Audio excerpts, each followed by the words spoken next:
I'm Heidi Bragg, and this is Life, Cancer, Etc.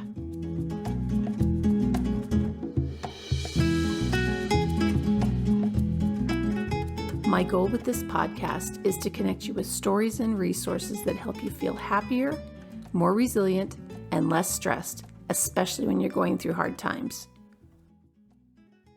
It's great to be back talking with you. Well, talking as much as I can. My allergies are a mess and my voice as a result is a mess.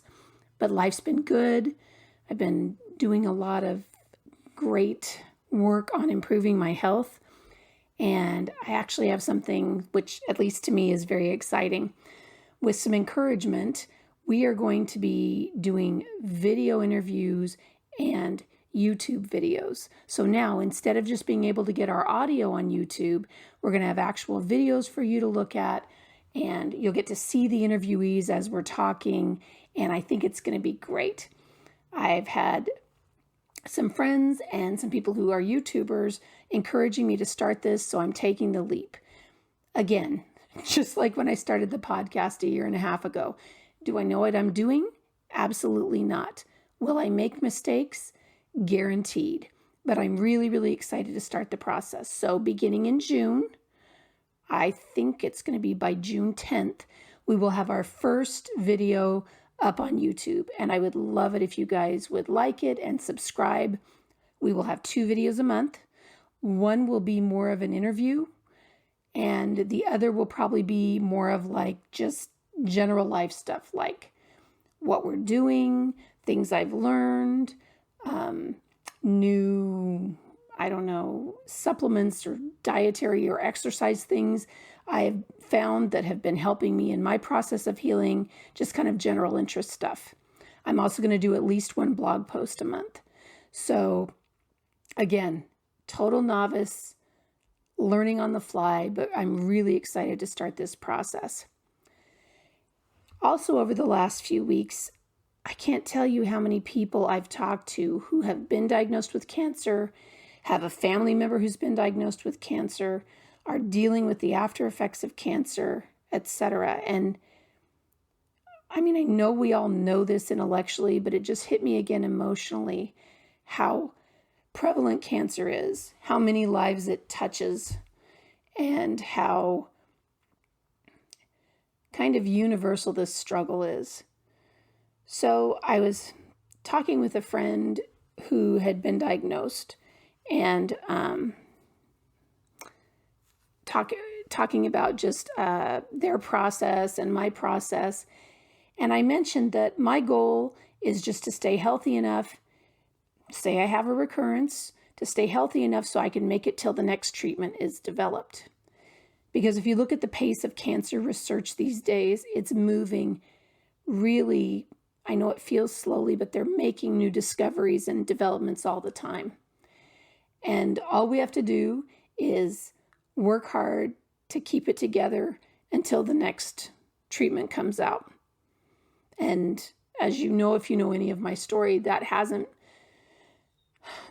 always worked for people in my family. I lost my sister to cancer 30 years ago. I lost my father to cancer. I believe it's been 6 years ago. I lost a dear friend of mine to cancer right around that same time. And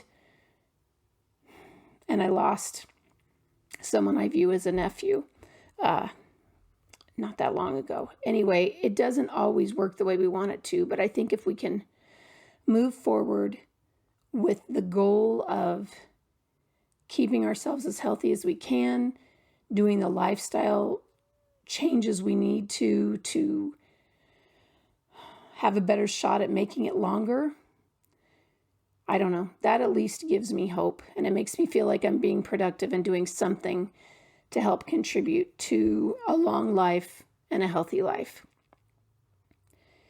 If you guys have any questions you'd like answered, or if you have people you think we should interview, please send a message to me in the contact form on our website. The website is www.lifecanceretcetera, LifeCanceretcetera.com. And there's a contact form there. All the podcasts are there in audio form. And yeah, I guess we'll put the new ones up in video too. My son Mateo is helping me with a lot of he helped with the podcast website, and he's helped me get the audio up on YouTube. So I'm sure he'll help me with this one as well. But it's just a resource if you want to connect. And there are some show notes for each of the podcast episodes. So if you're interested in links to learn more about the people we've talked with or some of the resources they've mentioned, you can find that information there. We'll be doing that same sort of notes section in the YouTube channel. Man, my voice is hashed. I hope you can still understand me. Anyway, I want to just offer my love and my support, even if I don't know you, to anybody who's out there fighting this, because it sucks. And it felt like a visceral kick in the teeth or punch in the guts every time I got diagnosed. But I want to assure you that even in the midst of the fight, there will still be great moments of kindness and perspective and joy. And that if or when you get through it, life can still be good. It's different, but it can be really good. My husband and I have started hiking every Saturday morning. And when we first got here, I had a really hard time with the altitude and the incline. And today, I powered through the first half of the hike. It was like a speed run. And then I hit some more incline and I got a little fatigued and I had to slow down. But it was still a really beautiful day in a beautiful place with the person I love most in the world. And is it a lot different than it would have been 8 or 9 years ago before I'd ever had cancer? Sure it is.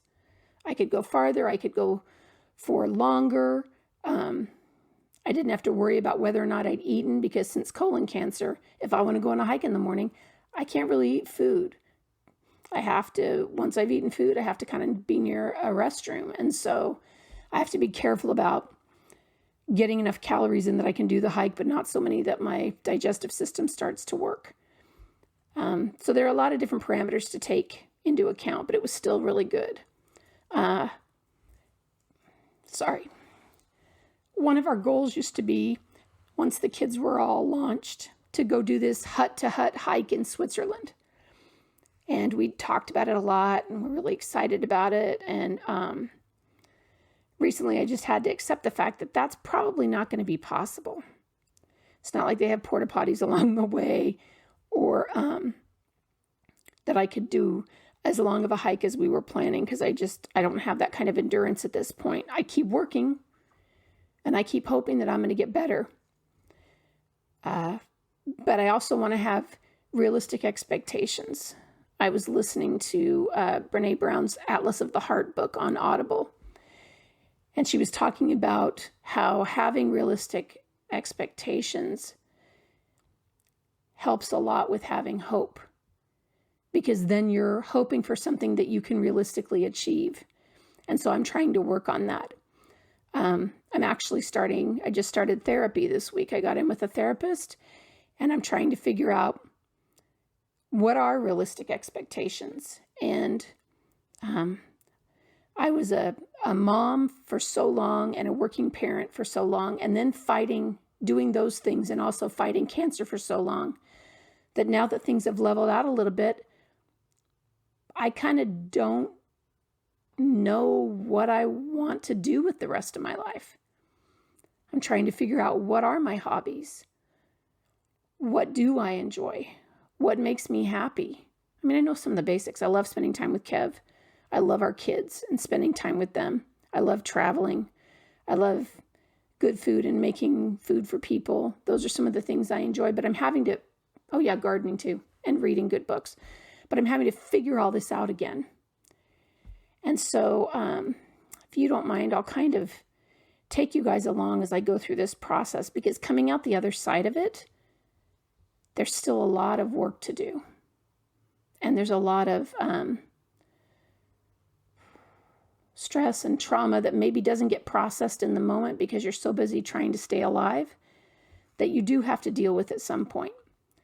And I feel like I've gone through some layers of that, but there's more that needs to be taken care of. And so that's why I started back into therapy, is to have somebody help me along, help me figure out who I want to be when I grow up.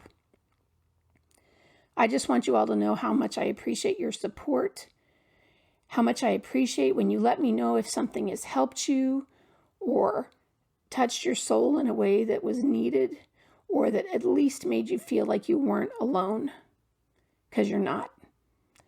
There are a lot of us out there, and there are a lot of good people in this world.